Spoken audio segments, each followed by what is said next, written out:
Everyone knows about demonologist Ed and Lorraine Warren, but do you know all of the horrors that they went through? Hello everyone, and welcome back to our channel. I'm your host Emily, and today we're counting down our list of the top 10 demons that tried to possess Ed and Lorraine Warren. Now be warned, this video is spooky. Coming in at number 10, we have Annabelle. Bought in an antique shop in 1970, a woman gave a raggedy doll to her daughter, Donna, who was in nursing school. Now let me just say, I had my own Raggedy Ann doll growing up, and it always gave me the chills. Now, Donna and her roommate Angie kept coming home to find the doll in different positions and different locations. Then the doll began leaving them notes reading help. A psychic told them that the doll was possessed by the spirit of a girl named Annabelle who had died at the location where their apartment complex had been built. But the girl's friend Lou thought there was something more sinister about Annabelle, and she levitated up his body and strangled him until he passed out. The girls then called Ed and Lorraine Warren, who decided the doll was actually a conduit to hell that a demon was using. 2 exorcisms didn't work, and the Warrens took Annabelle home. Now upon arriving home, Ed and Lorraine placed the doll in Ed's study, and the doll levitated and moved about the house. Even when placed in the locked office in an outer building, the Warrens claimed that she would turn up later inside the house. Finally, the Warrens decided to lock Annabelle up for good,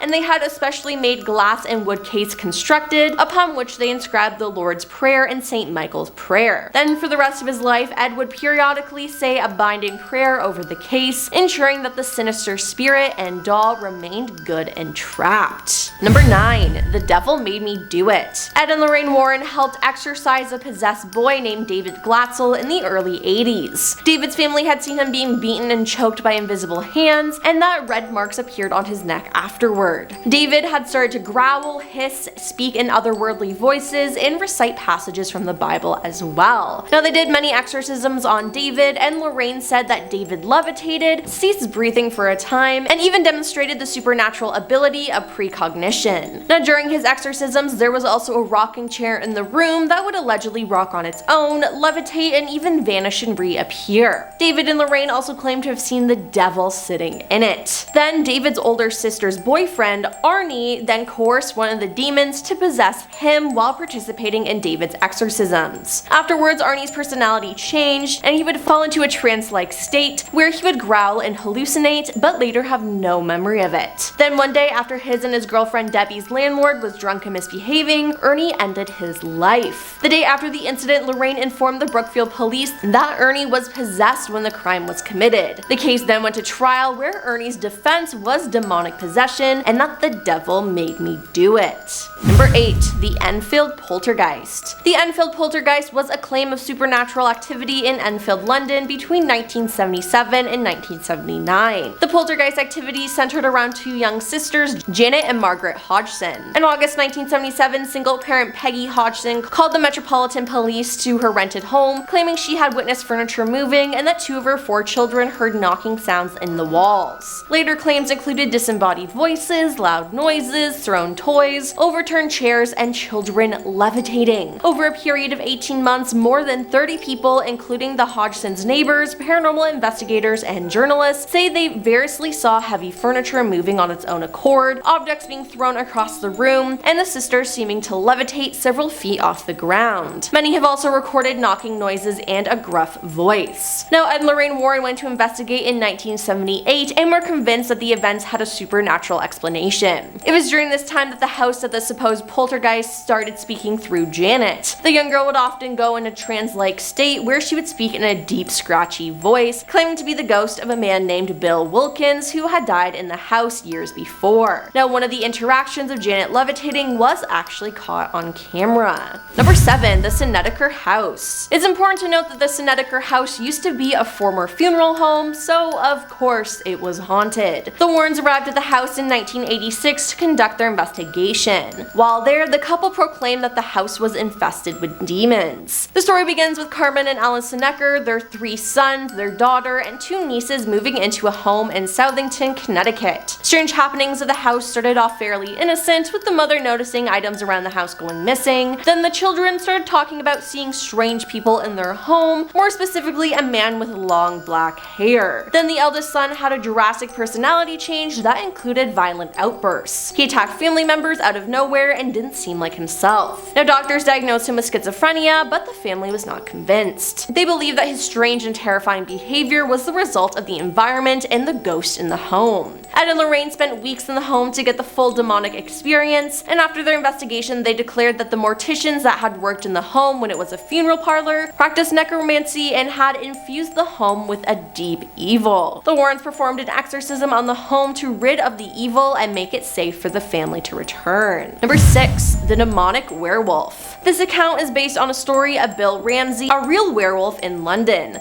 Bill first demonstrated demonically possessed behavior at the age of 9. Apparently he displayed superhuman strength, even managing to rip out a post from its concrete dwellings. He would also try to bite at his family and relatives before having seizures. In 1983, now a grown man, he admitted himself to an institution after the cravings for blood returned, but when in the hospital he attacked a nurse and barked like a dog. In 1987, while displaying a wolfish demeanor, he attacked a police officer with superhuman force. It took 6 more officers altogether to restrain the beast. Now the fiasco led to a mass news coverage, and the Warrens were on point to wrestle the raging mongrel from his wicked soul. After being flown to Connecticut, the wolf demon was exorcised successfully, and Bill has had no issues ever since. Number 5. The Smurl Haunting. The Smurl Haunting is named after Jack and Janet Smurl. They claim that a demon was haunting their home in West Pittenson, Pennsylvania between the years of 1974 and 1989. The demon was alleged to have thrown the family dog into a wall and pushed their daughter down the stairs. The Warrens arrived at the Smurl household in 1986 to conduct their own investigation. Ed described the demonic presence as very powerful and claimed that the entity was able to shake mirrors and move furniture. He claimed to have recorded audio footage of the knocking and rapping sounds caused by the demon as well. Number 4. The Borley Church. The Borley Church is a haunted place of worship that was built in the 12th century and is located in Essex. Crafted during the Norman conquest of 1066, Borley's church is just steps away from fellow paranormal hotspot Borley Rectory and has been the subject of numerous reports, including eerie footsteps, unsettling smells, and spine-tingling apparitions, most notably a solemn nun aimlessly wandering the courtyard. Now others reported apparitions included a veiled young lady who walks the churchyard grounds before suddenly disappearing, as well as a monk hiding within the church. The organ is said to play by itself, and paranormal investigators claim to have heard ominous, mournful cries and groans coming from the building. Ed himself declared that he had caught an image of the spirit of the monk looking around a book in the church on camera.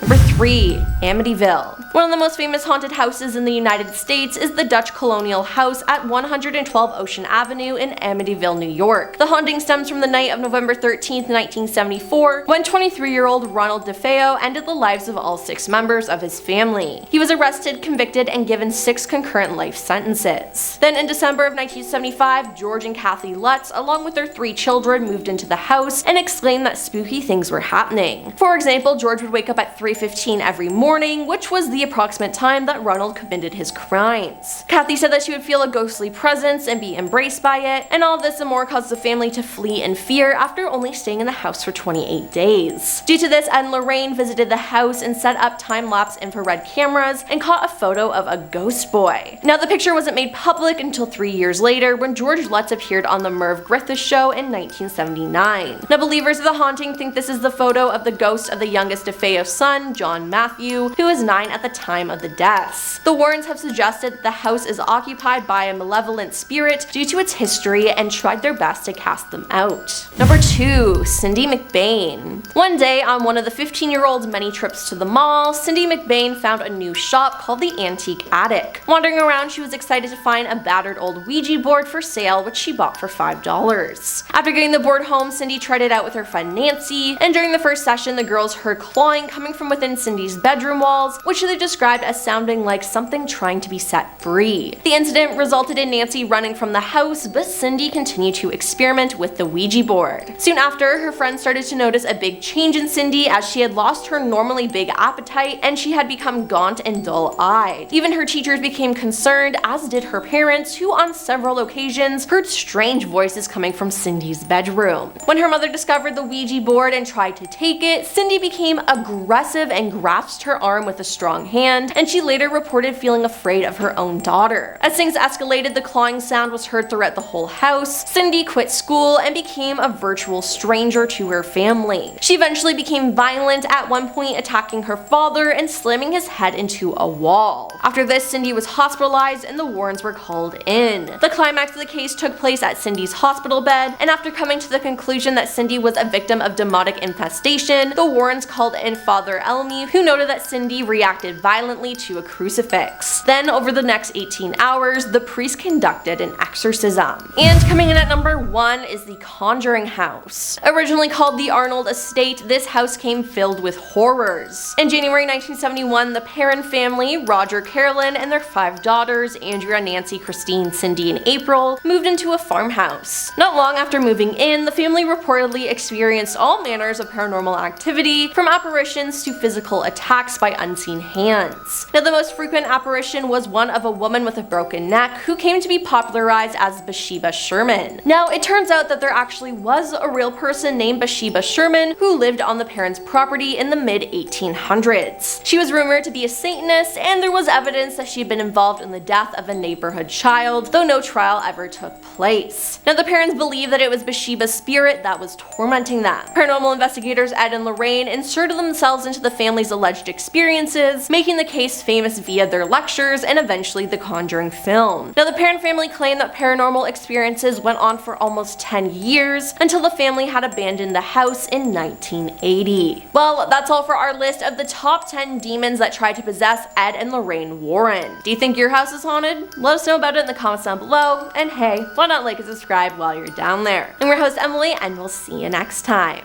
Peace.